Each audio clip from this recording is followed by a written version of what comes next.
नाजरीन, पाकिस्तानी कौम अपनी तारीख बहुत जल्द भूल जाती है। वो ये भूल जाती है कि कौन उसका मोहसिन है और कौन मोहसिन कुश, और ये भी भूल जाती है कि माजी में उस पर किस किस ने एहसान किया या कौन कौन एहसान फरामोश रहा, या फिर किसने नेकी की तारीख रकम की और कौन सिर्फ दावे वादे करता रहा। और ये खोखले दावे वादे हवा हो गए और कब हो गए।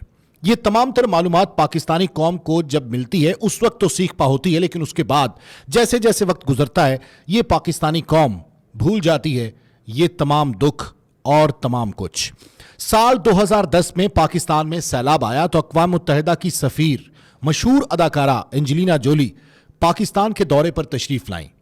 उनके दौरे का मकसद सैलाब ज़दा पाकिस्तान की इमदाद का तयन करना था, यानी ये देखना चाहती थी कि कहां कहां पर कितना नुकसान हुआ और पाकिस्तान को किस तरीके से अपने पांव पर दोबारा खड़ा किया जा सकता है, या मजलूम अवाम की या मुतासरीन सैलाब की मदद कैसे की जा सकती है। वापसी पर एंजेलिना जोली ने अक़वाम मुत्तहिदा में अपनी एक रिपोर्ट पेश की जो पाकिस्तान की जग हंसाई का बाइस बनी और पाकिस्तान के मुंह पर तमाचा साबित हुई। एंजेलिना जोली की जानिब से पेश करदा रिपोर्ट के चंद अहम बातें जो यहाँ पर काबिल ज़िक्र हैं, और ये वो बातें हैं कि जो पहले पाकिस्तानी कौम सुन भी चुकी है लेकिन भुला बैठी है।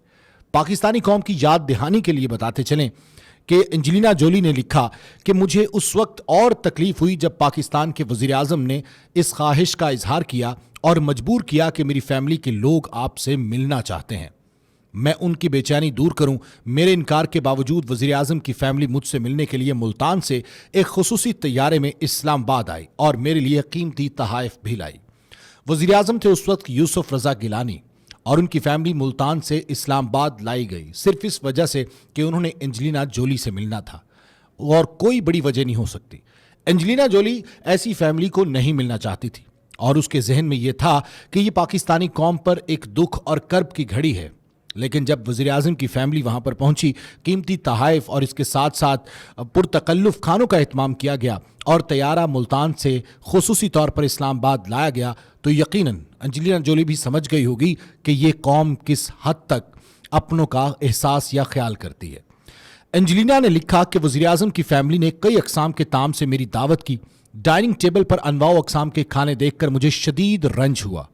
पाकिस्तानी कौम को इस हालत में देखकर उन्हें यह तकलीफ ज़रूर हुई कि उनकी टेबल पर इतने अक़साम के खाने क्यों हैं, या सैलाब मुतासिरीन को ये खाने नहीं मिल रहे तो वो क्यों खा रही हैं, वो क्यों तनावुल कर रही हैं। लेकिन मजाल है कि वज़ीर आज़म साहब और उनकी फैमिली को इसका शायबा तक भी हुआ हो या इसका थोड़ा सा एहसास तक भी हुआ हो।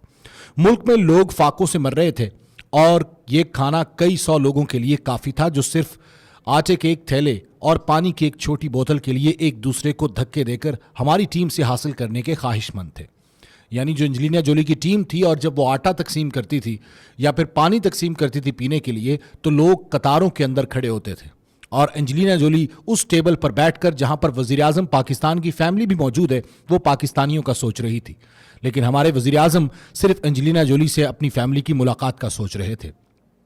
अदाकारा ने रिपोर्ट में लिखा कि मुझे हैरत हुई कि एक तरफ भूख, गुर्बत और बदहाली थी, तो दूसरी जानिब वज़ीर आज़म हाउस और कई सरकारी इमारतों की शान शौकत, ठाट बाट, हुक्मरानों की अयाशियां थीं।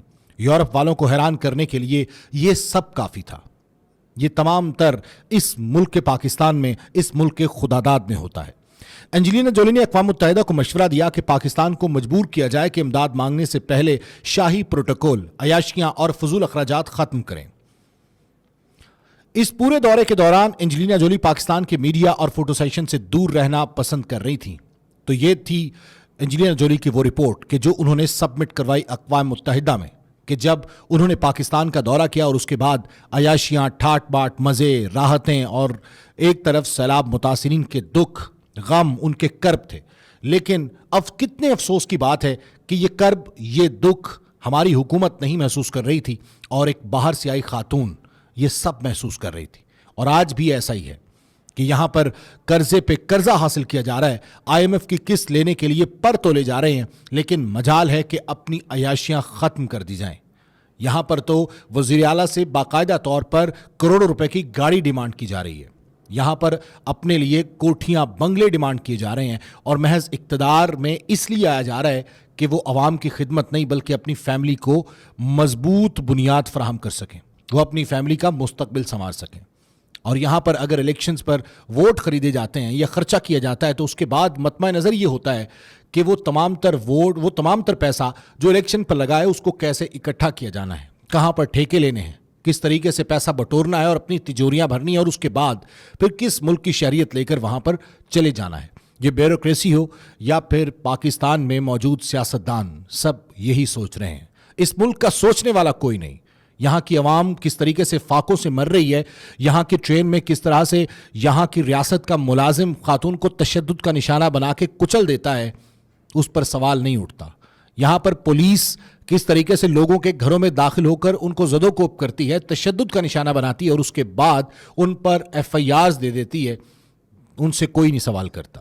آخر وجہ کیا ہے؟ وجہ ہے یہ نظام، یہ سسٹم جو بالکل پراگندہ ہو چکا ہے، اور مجال ہے کہ ہمارے سیاستدان یا ہمارے حکمران اس سسٹم یا اس نظام کو تبدیل کرنے کی بات کریں یا پھر قوم کو ڈیلیور کرنے کی بات کریں۔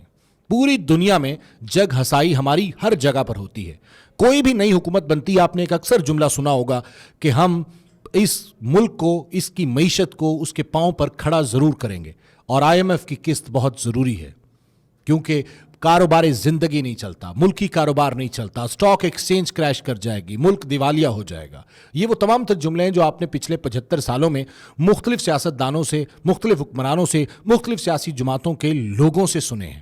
اور کوئی بھی حکومت جب نہیں بنتی ہے تو سب سے پہلے کشکول اٹھا کے آئی ایم ایف کے پاس ضرور جاتی ہے، اور دوسری جانب وہ دعویٰ کرتی ہے کہ وہ اس ملک کو اندھیروں سے نکالے گی، وہ اس ملک کی تقدیر بدلے گی، لیکن ایسا ہرگز نہیں ہوتا۔ کیوں؟ کیونکہ ہمارا وزیر اعظم ہاؤس میں بیٹھا ہوا وزیر اعظم اور وزیر اعلیٰ ہاؤس میں بیٹھا ہوا وزیر اعلیٰ اور بیوروکریسی، اور اس کے ساتھ ساتھ ہمارے منسٹرز یا کیبنٹ اس بات کا خیال نہیں رکھتے کہ اس پاکستانی قوم کو آگے جا کر کیا کرنا ہے یا اس کا مستقبل کیسا بنایا جائے، بلکہ وہ صرف اپنی عیاشیوں اور اپنی ٹھاٹ باٹ میں مصروف ہے۔ نہ جانے ہم کب بدلیں گے۔ طارق بزمی کو اجازت دیجیے، اللہ حافظ۔